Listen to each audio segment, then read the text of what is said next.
Hello, I'm John Silvasi. I'm the Ozone team lead in the Office of Air Quality Planning and Standards of EPA. And this session will cover the Clean Air Act's requirements for reasonably available control technology, or RACT, R-A-C-T. State implementation plans, or SIPs, for non-attainment areas must provide for RACT, reasonably available control technology.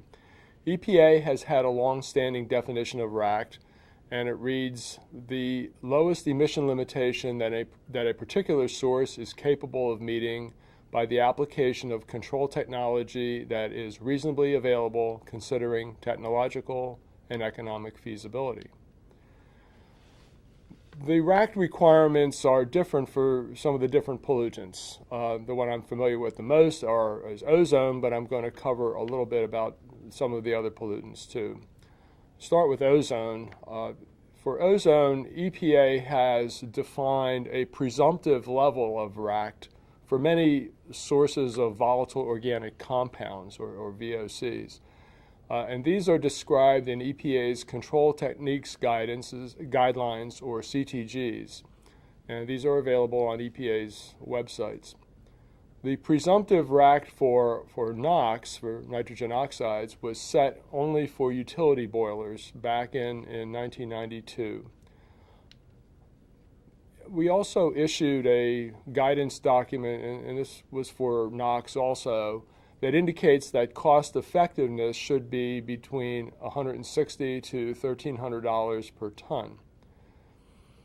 Additional guidance is available from EPA for states to use in developing their RACT determinations for VOC and NOx in EPA's Alternative Control Techniques documents, or ACTs, and these are also available on an EPA website.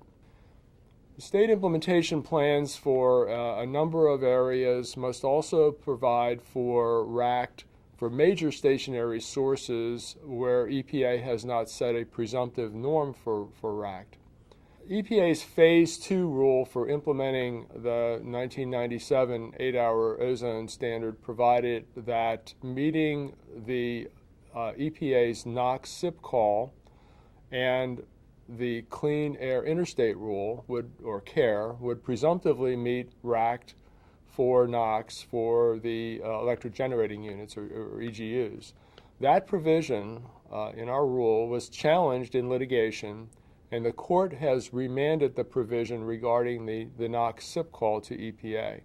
The CARE rule was also remanded to EPA, and EPA is in the process of developing a replacement for that CARE rule. The Clean Air Act also has a provision for reasonably available control measures, which is a more generic term, and this applies to all pollutants, not just ozone. The RACM requirements was set forth in Section 172C1 of the Clean Air Act, and it applies to all non-attainment areas that are required to submit an attainment demonstration. EPA's guidance interprets the RACM provision to require a demonstration that the state has adopted all reasonable measures to meet the reasonable further progress requirements and to demonstrate attainment as expeditiously as practicable, and that no additional measures that are reasonably available will advance the attainment date or contribute to RFP, reasonable further progress for the area. By advancing the attainment date, we mean be able to demonstrate that attainment will be met at least a year earlier. In the Phase 2 ozone implementation rule, Section 51.912D specifies that as part of the attainment demonstration, each state should include a SIP revision demonstrating that it has adopted all control measures necessary to demonstrate attainment as expeditiously as practicable and to meet any RFP requirements. So we have a requirement in our rule relating to the RACM requirement, but this, again, is for ozone. It's specific to ozone. Under this policy, there are no measures that are automatically deemed RACM, like a list of measures, the way we have for the RACT requirement in ozone, where we have a presumptive norm.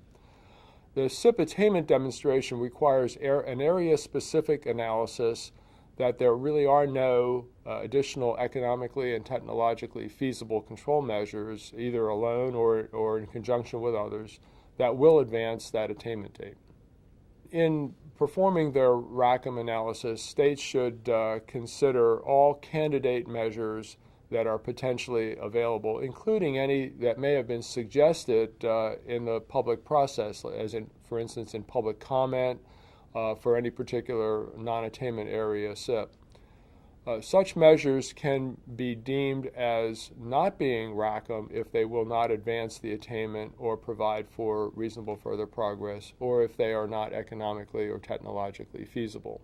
What I've covered so far was related to pretty much ozone, and I don't have a slide on PM 2.5, but for PM 2.5, the RACM and RACT requirements are generally related to an area's ability to demonstrate attainment as expeditiously as practicable. For lead and for other pollutants, EPA has recently promulgated a revised air quality standard for lead back in October of 2008. For lead, the RACM requirement, which includes RACT, are those control measures that are technically feasible and cost-effective to implement on sources within the non-attainment area.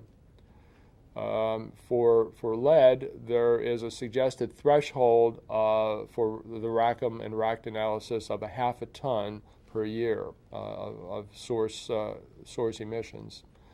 And currently, EPA is in the process of reviewing the standards for the remaining pollutants, such as carbon monoxide, SO2, etc.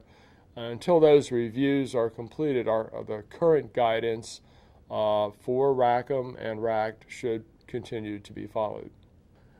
There are several websites that EPA has that provide further information about the RACM and RACT requirements. I've already mentioned one, but several of the websites will appear on your screen now.